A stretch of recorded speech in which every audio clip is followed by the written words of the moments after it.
לסיום שיעור המבואות נעסוק באומנות פמיניסטית בישראל. העיסוק בנושא הזה יהיה קצר ובהחלט לא ממצה, אבל הוא חשוב משום שהוא מאפשר להבין את הרקע לצמיחה של האומניות הפמיניסטיות הישראליות, שגם בהן יעסוק הקורס. בדומה למה שהתרחש בזירה האומנותית בארצות הברית ובאירופה לפני שנות ה-70, בעשורים הראשונים להקמת המדינה, מצב הנשים באומנות הישראלית גם לא היה מזהיר. לדברי היסטוריונית האומנות רות מרקוס, בשנים האלה אומנם פעלו בישראל אומניות רבות, אבל הן לרוב מצאו את עצמן מחוץ לקאנון ובשוליים של שדה האומנות.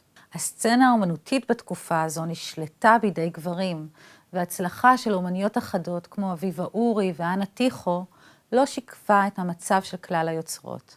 בשנות ה-70 כבר עלה בהתמדה מספר האומניות בישראל והייתה מודעות רבה יותר לחשיבות שלהן.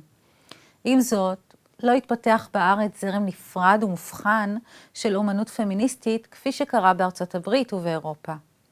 למעשה, האומנות הפמיניסטית בישראל פרצה ממש רק בשנות ה-90. הסיבה לכך נעוצה בעיכוב של התפתחות התודעה הפמיניסטית בישראל.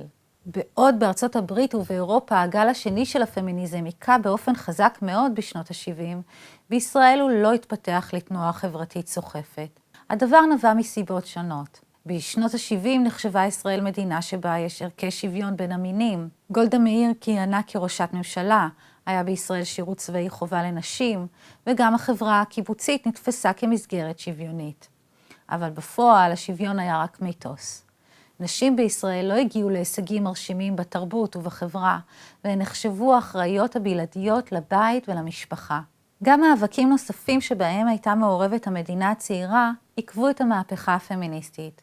בשנות ה-70 המשיכה ישראל לקלוט גלי עליות, היא סבלה מבעיות חברתיות וכלכליות שונות. מלחמת יום כיפור הייתה טראומטית והמאבק על גבולות המדינה עדיין נמשך. כל אלה גרמו לדחיקת המאבק הפמיניסטי לשוליים. זה לא אומר שהפמיניזם לא הגיע לישראל, היו במדינה פוליטיקאיות ופעילות פמיניסטיות, אבל ההתפתחות וההתקבלות של הפמיניזם היו איטיות. הדחיקה של הפמיניזם באה לידי ביטוי גם בשדה האומנות הישראלי. כפי שציינתי קודם, בשנות ה-70 עלה מספר האומניות בארץ, בהן אומניות חשובות כמו תמר גטר ומיכל נאמן, אבל כמעט כולן לא עסקו בפמיניזם. הגישה השלטת בשיח האומנותי הישראלי הייתה שאין דבר כזה אומנות פמיניסטית. רפי לוי למשל, שהיה אז מורה ידוע וכריזמטי במדרשה לאומנות, טען שלמגדר אין השפעה ממש על היצירה של האומן. גם האוצרת החשובה של התקופה, שרה ברייטברג סמל, הכריזה, ישנה אומנות בישראל וישנן אומניות נשים, אבל הצירוף של השניים משולל משמעות מעשית. הגישה של לוי וברייטברג סמל שלטה אז בשיח האומנותי הישראלי, והשיח הזה דיכא כל פרשנות של יצירות אומנות בהקשר של זהות מגדרית או נשית. ולמרות כל מה שנאמר עד עכשיו, בשנות ה-70 היו 3 אומניות שיצרו אומנות פמיניסטית. יוכבד ויינפלד, פמלה לוי ומרים שרון. יוכבד ויינפלד יצרה בשנות ה-70 גוף של עבודות שבהן היא השתמשה בפסולת.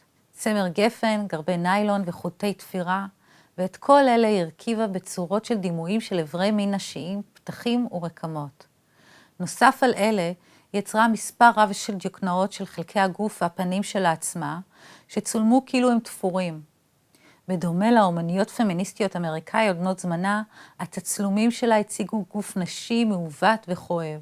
באמצע שנות ה-70 היא יצרה גם מיצגים בנושאי טאבו, כמו המיצג נידה שעוסק בטבילה, ועבודות שעוסקות בסיפור האישי שלה כבת דור שני לשואה. העבודות האלה היו חלוציות ממש, כיוון שוויינפלד נמנתה עם האומניות הראשונות בארץ, ששילבו בעבודות שלהן זהות נשית עם זיכרון השואה, וגם שילבו בין הטקס היהודי לנשיות. אנחנו נעסוק בוויינפלד גם בשיעורים הבאים. פמלה לוי יצרה בשנות ה-70 סדרה של קולאז'ים שהורכבו מהדפסים, בדים ותמונות רקומות ביד. תהליך העבודה של לוי, שהגיע לארץ מארצות הברית בשנת 1976, דמה לזה של אומניות מתנועת הדגם והאיתור, שהובלה על ידי אומניות אמריקאיות פמיניסטיות כמו מרים שפירו וג'ויס קוזלוף. לוי שילבה בתוך הקולאז'ים מפות שולחן זולות וממחטות קטנות. היא הסבירה שהיא מחפשת חומרים זמינים וזולים שאפשר למצוא בבית של כל אישה ישראלית. לוי התבססה על חומרים מקומיים שהפכו את עבודות הטקסטיל שלה לעבודות פמיניסטיות ישראליות. מרים שרון הייתה אקטיביסטית מאוד בגל השני של הפמיניזם. בשנת 1973 היא חזרה לישראל לאחר שהתגוררה שנים אחדות באירופה וכמה חודשים בניו יורק, שבמהלכם היא נפגשה עם אומניות פמיניסטיות בולטות כמו קרולי שנימן או מרי בית אדלסון. שרון יצרה עבודות אומנות בטבע עם קבוצות שונות כדי ליצור שינוי חברתי. ביצירות שלה מופיעים רעיונות מתנועת אומנות הדגם והאיתור וזרם האלות הגדולות.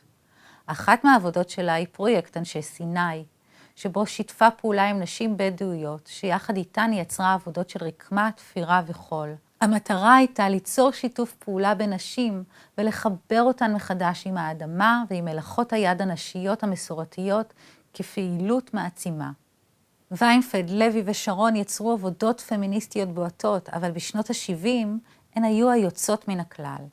במהלך שנות ה-80 עלה מספר האומניות ששילבו מרכיבים פמיניסטיים ביצירות שלהן, בהן ג'ניפר בר-לב, דיטי אלמוג ומיכל איימן, אם כי המספר שלהן היה עדיין מצומצם.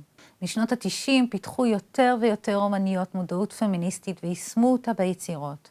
עולם האומנות הישראלי החל לקבל את האומנות הפמיניסטית בעקבות החלחול של הפמיניזם לחברה הישראלית. אז גם החלו אוצרות להציג תערוכות רחבות היקף של אומנות פמיניסטית ישראלית. עם התערוכות האלה נמנתה התערוכה, הנוכחות הנשית, אומניות ישראליות בשנות ה-70 וה-80, שהוצגה במוזיאון תל אביב לאומנות בשנת 1990 באוצרות אלן גינטון. העבודות של האומניות בישראל משנות ה-90 ועד היום עוסקות באותם הנושאים שבהם עוסקת גם האומנות האמריקאית, כמו משטור הגוף הנשי, אלימות נגד נשים, אונס ואימהות. אבל לצד היצירות האלה ובתוכן משולבת נקודת המבט המקומית, שמתייחסת לנושאים כמו האתוס הצבאי הגברי בישראל, שכול, פוליטיקה של זהויות, למשל מעמד הנשים המזרחיות, הערביות והדרוזיות בחברה הישראלית, ומעמד של מהגרות ושל נשים דתיות. מאז שנות ה-90 ועד היום נוצרת בישראל אומנות של נשים שהיא רלוונטית גם למאבק הפמיניסטי וגם לסוגיות מקומיות ישראליות.